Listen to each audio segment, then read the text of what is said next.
नमस्कार, मैं नवीन जायसवाल। 4 PM राजस्थान में आपका स्वागत है। हम लगातार राजस्थान के अलग अलग इलाकों की बात कर रहे हैं। वहाँ की सीटों पर क्या हाल है, कौन कितना भारी है, क्या समीकरण है, उस पर आपको लगातार अवगत कराते रहे हैं।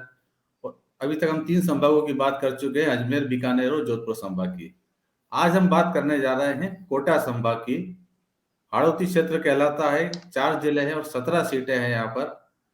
कोटा, बारां, झालावाड़ और बूंदी। क्या स्थिति है यहाँ पर? बड़े बड़े नाम मैदान में हैं। पूर्व मुख्यमंत्री वसुंधरा राजे का निर्वाचन क्षेत्र भी यहीं पड़ता है। लोकसभा अध्यक्ष ओम बिरला की पुरानी सीट यहाँ रही है, उनका प्रभाव अभी भी यह क्षेत्र में नजर आता है। बड़ा नाम वो यहाँ पर है। इसके अलावा गहलोत सरकार के 3 मंत्री हैं, जिसमें सबसे चर्चित नाम है शांति धारीवाल, जो टिकट मिलने को लेकर भी चर्चित थी और अभी चुनावी मुद्दा भी बने हुए हैं। तो शांति धारीवाल भी मैदान में है, अशोक चांदना भी मैदान में है और प्रमोद जैन भैया भी मैदान में है, जिनको लेकर भी प्रधानमंत्री अपनी सभाओं में जिक्र कर चुके हैं भ्रष्टाचार को लेकर। तो क्या हालात है हड़ौती के, इस पर बात करने के लिए और समझने के लिए हमारे साथ मौजूद हैं जितेंद्र अवस्थी जी। जितेंद्र जी, स्वागत है आपका। जितेंद्र जी का मैं एक बार परिचय करा देता हूँ। आप राजस्थान पत्रिका में लंबे समय तक रहे हैं, करीब 23 साल तक का पत्रकारिता का इनका अनुभव है और ज्यादातर समय इन्होंने हड़ौती में निकाला है। वहाँ के रहने वाले हैं, बहुत अच्छे से वहाँ की राजनीति को समझते हैं। तो जितेंद्र जी, आज आपसे बात करेंगे। शुरुआत हम कोटा से ही करते हैं और कोटा की उसी सीट से करते हैं। सबसे हॉट सीट भी वही मानी जा रही है, क्योंकि बड़ा कड़ा मुकाबला बताया जा रहा है कोटा उत्तर से, जहां से मंत्री शांति धारीवाल मैदान में और उनके सामने प्रहलाद गुंजल है, भाजपा के फायरब्रांड नेता हैं। जितेंद्र जी, धारीवाल ने बहुत विकास काम कराए हैं। जी पिछले कार्यकाल में भी कराए थे, वो हार गए थे। इस बार फिर उन्होंने काफी विकास कार्य कराया है। कहा जाता है कि जयपुर से ज्यादा तवज्जो कोटा को मिली है। इस बार क्या स्थिति है धारीवाल की? जी नवीन जी, निश्चित रूप से धारीवाल जी ने कोटा को नगरीय विकास का एक मॉडल, और राजस्थान वो तो दावा करते हैं कि देश में हमने प्रस्तुत किया है। और काम जैसे कोटा में आप एंट्री करेंगे तो काम बोलता है।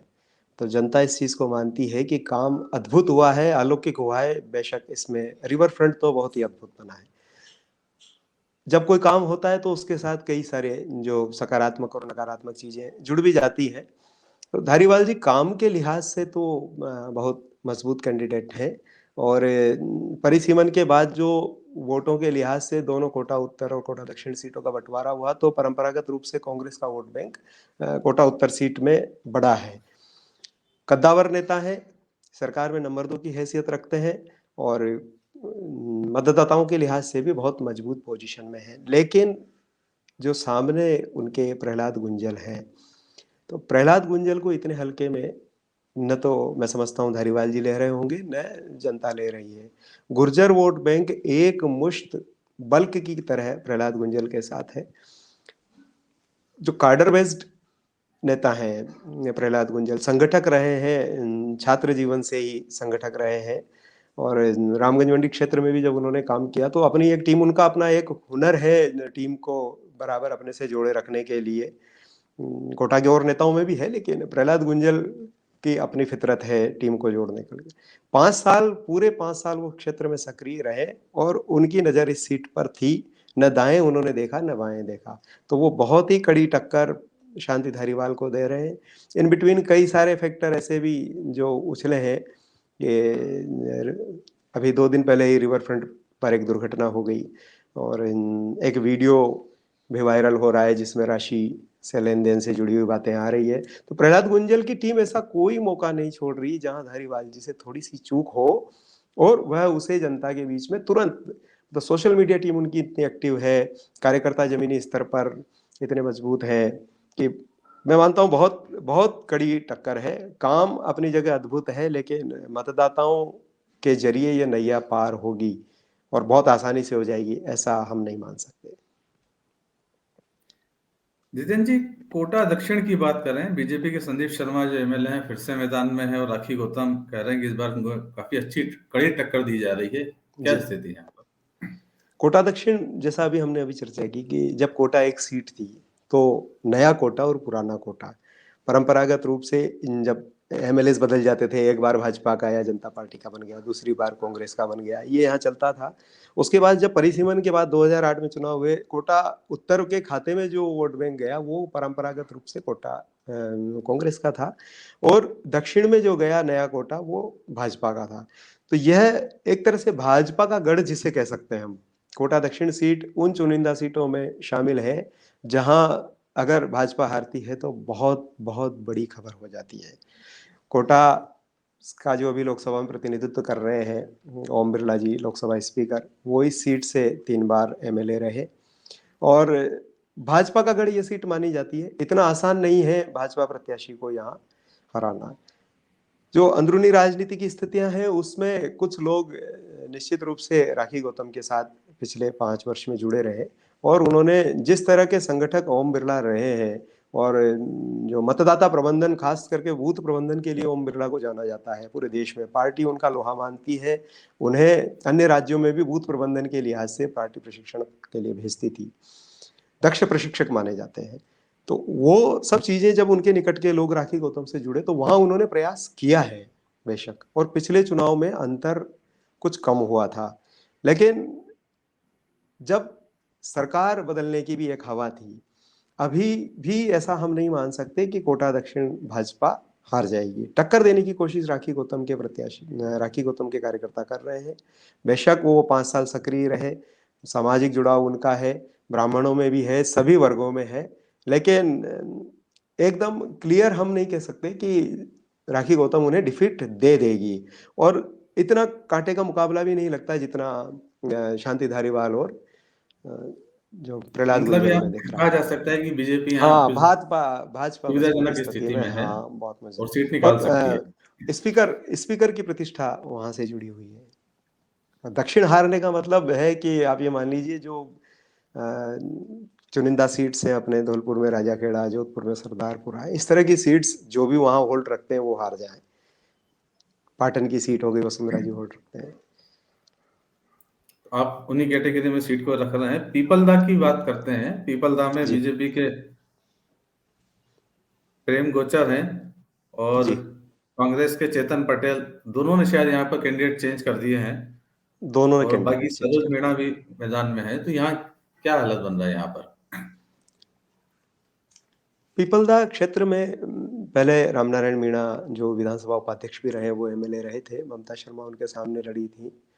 परंपरागत रूप से तो जिस तरह से मतलब जातीय आधार है, कांग्रेस को वहां लाभ प्रायः रहता है, और रामनारायण मीणा इस बार नहीं लड़ रहे। प्रेम गोचर को मतदाताओं की नजर में कमजोर प्रत्याशी माना जा रहा है, और जो उनके स्पर्धी प्रत्याशी हैं चेतन पटेल, उनकी छवि अपेक्षाकृत बेहतर बताई जाती है, जनसंपर्क उनका मजबूत है, तो मजबूत स्थिति में चेतन पटेल अधिक दिखते हैं आज के हालात में। अब हालांकि बात पार्टी करें संग जी, जी, आप कुछ कह रहे थे?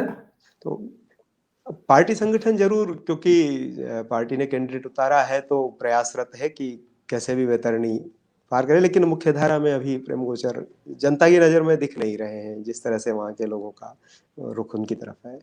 चेतन पटेल स्वभाव से बाकी सब चीजों में जनता के अधिक निकट है और सक्रिय है।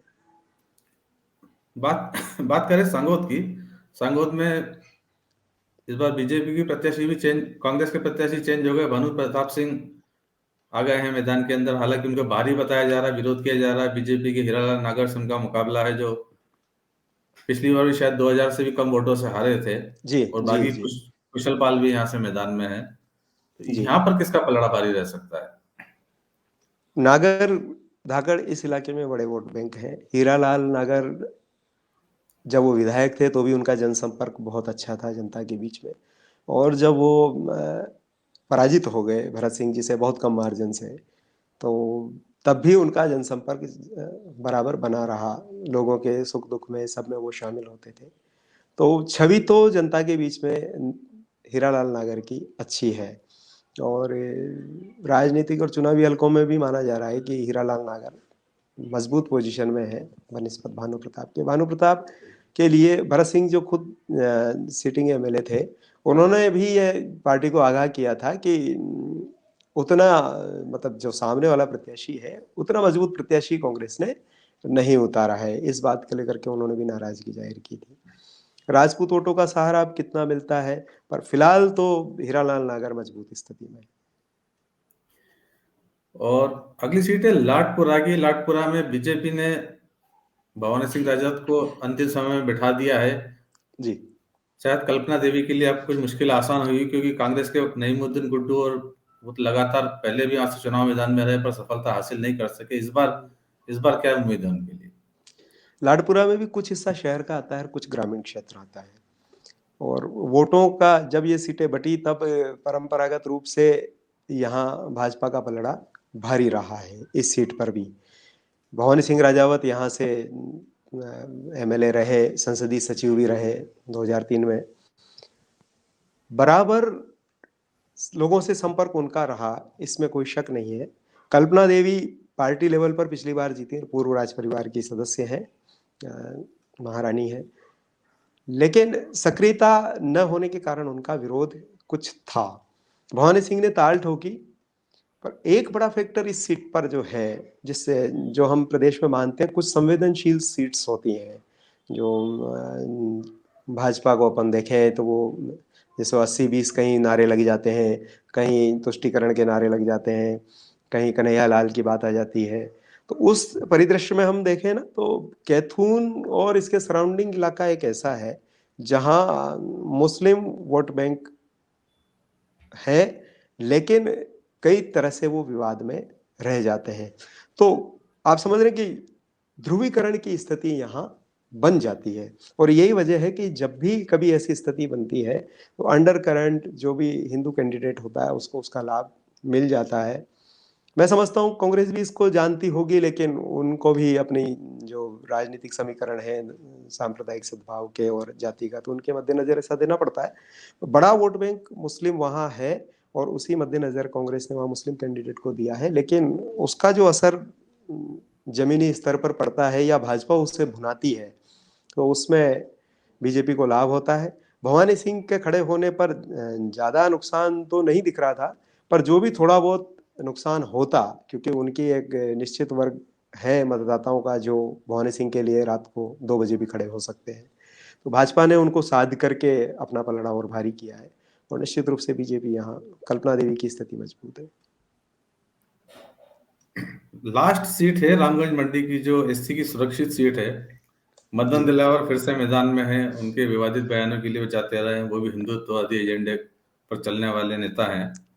और कांग्रेस के महेंद्र राजौरिया, वो कुछ चुनौती दे पा रहे हैं क्या इस बार उन्हें?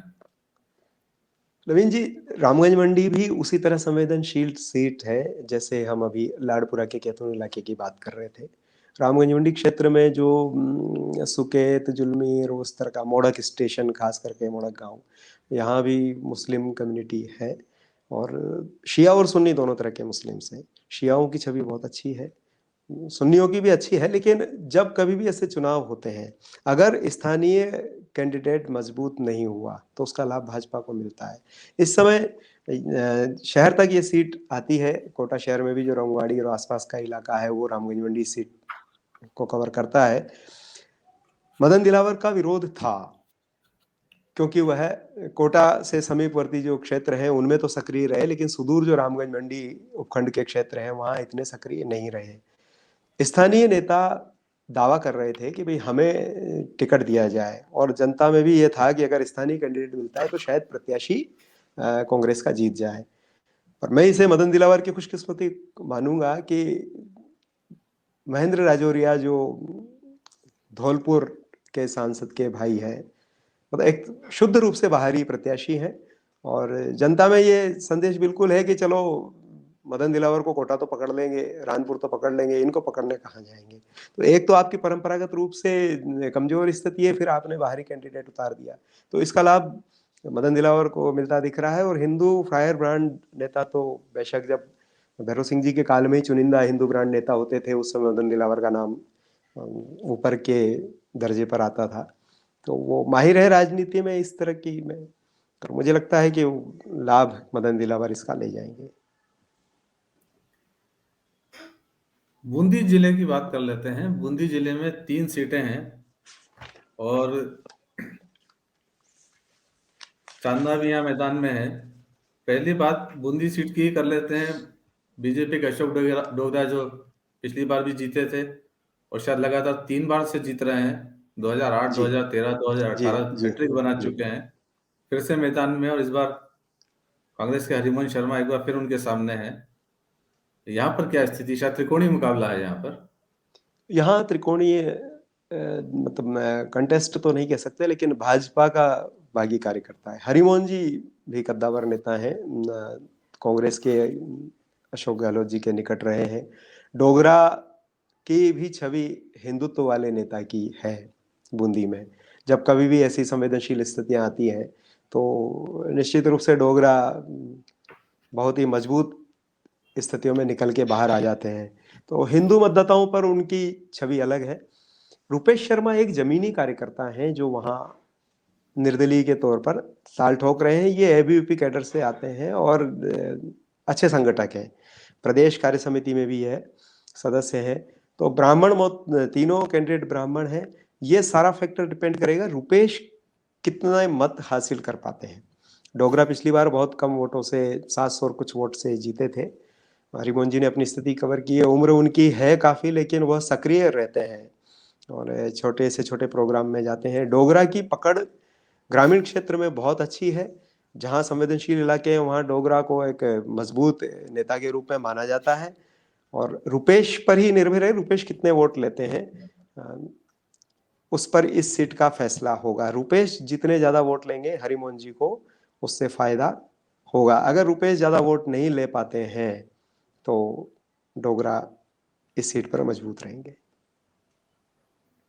हिंडोली सीट की बात करते हैं। मंत्री अशोक चांदना मैदान में है यहाँ पर, और मुकाबला भी काफी दिलचस्प है। पूर्व मंत्री प्रभुलाल सैनी से उनका मुकाबला है। कौन जीतेंगे एक मंत्री, पूर्व मंत्री में से? प्रभुलाल सैनी समीपवर्ती ही हैं, ज्यादा बाहरी कैंडिडेट नहीं है। एक बार पहले हिंडोली से विधायक रह चुके हैं और उनकी एक खासियत है कि वो जहां मंत्री रहते हुए तो इतने जनता के काम नहीं कर पाते, इसलिए उनके खिलाफ एंटी इनकम्बेंसी भी हो जाती है।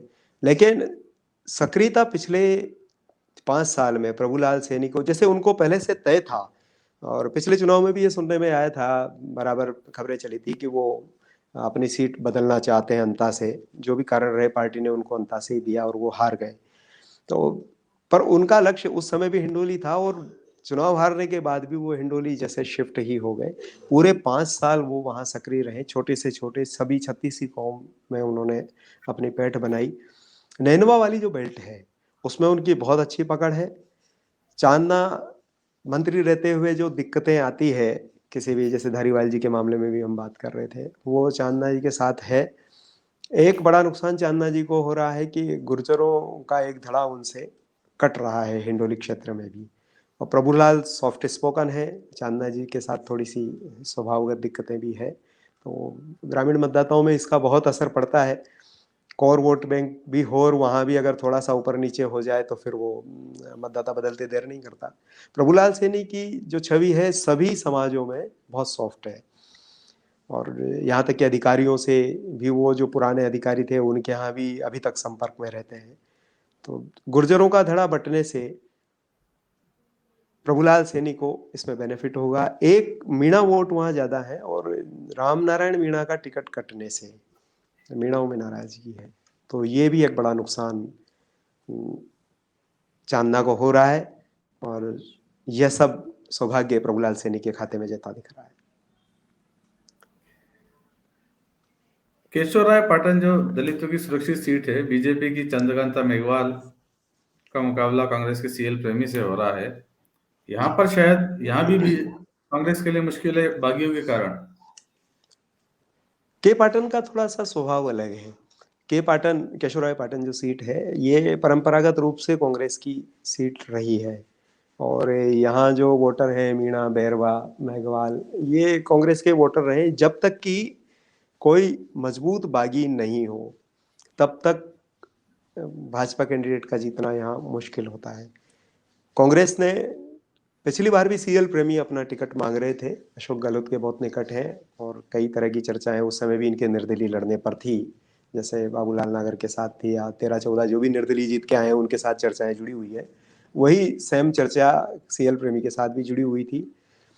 निर्दलीय रहते हुए इन्होंने 37,000 वोट लिए थे पिछली बार, तीसरे नंबर पर रहे थे। अब कांग्रेस ने इनको टिकट दिया है। व्यवहार इनका, जब ये बैंकिंग सेवा में थे तब से इन्होंने जनजुड़ाव इनका बहुत अच्छा रहा है, क्षेत्र में बहुत अच्छी इनकी छवि है। चंद्रकांता जी के साथ भी कई दिक्कतें जब सीटिंग आप होते हैं तब रह जाती है। मूलतः उनका निवास कोटा में है, वहाँ बाहरी कैंडिडेट थी, सक्रियता कम रही, इसलिए कारण उनका विरोध है। जो बागी की हम बात कर रहे हैं, राकेश बोयत, तो ऐसा नहीं मान रहे कि वो कोई बड़ी विशेष टक्कर उनको या त्रिकोणीय मुकाबला दे पाएंगे। तो यहाँ जो बीजेपी है वो लूज करती दिख रही है और सील प्रेमी ही बहुत मजबूत स्थिति में दिख रहे हैं।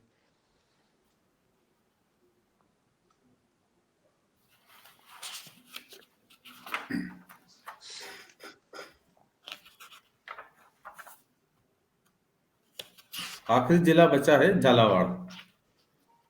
जी झालावाड़ की सबसे ज्यादा चर्चा ही वसुंधरा राजे के कारण होती है। झालरा पाटन से इस बार भी वो मैदान में है और कांग्रेस कई बार उनके खिलाफ प्रत्याशी बदल चुकी है लेकिन सफलता नहीं मिल पाती है।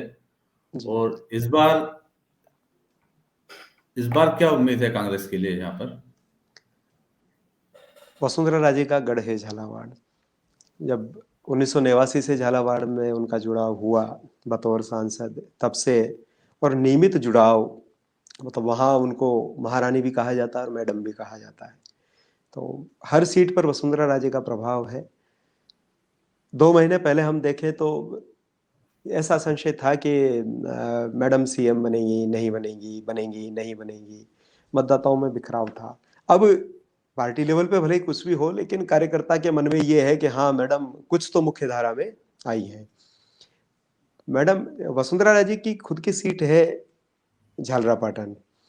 झालरापाटन तो एक तरफा हम मान सकते हैं। पिछली बार तो कैंडिडेट फिर भी मानवेंद्र सिंह थे जिन्होंने टक्कर देने की कोशिश की, बड़े कद्दावर नेता के पुत्र थे। इस बार जो प्रत्याशी है वो बहुत बहुत कमजोर प्रत्याशी है। तो वसुंधरा राजे तो एक तरफा अपनी सीट निकाल रही हैं। दूसरी सीट वहां है मनोहर थाना।